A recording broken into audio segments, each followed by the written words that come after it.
Boundaries. What is a boundary? Some people will tell you a boundary is an essential tool in protecting yourself.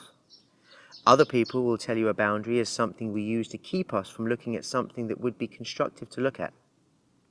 Different people will tell you having boundaries is akin to spiritual bypassing. All interesting points of view, but what is it for you? I can see how what is intended as a boundary could fall into any of the categories I mentioned. A boundary could become a great way to protect myself from something I perceive as being dangerous.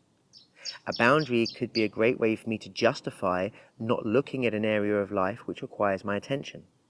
A boundary could become a great way to build a bubble around me so that I avoid having to do any work on myself.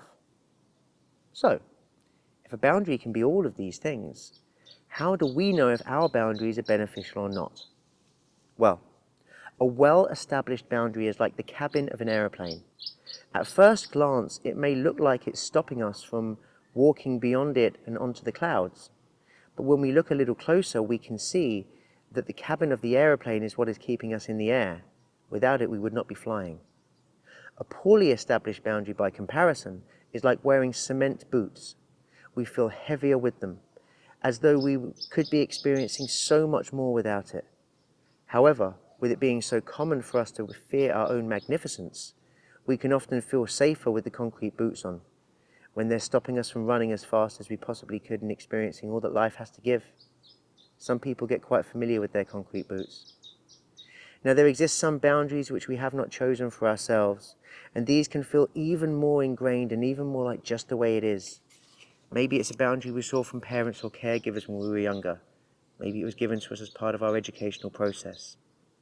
The questions are, where do you have boundaries which you feel are holding you back?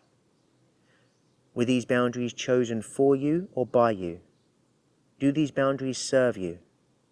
Could you choose to establish a new, more constructive boundary?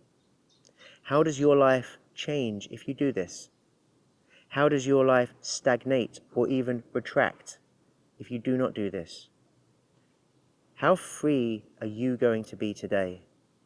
How limitless will your experience of life be?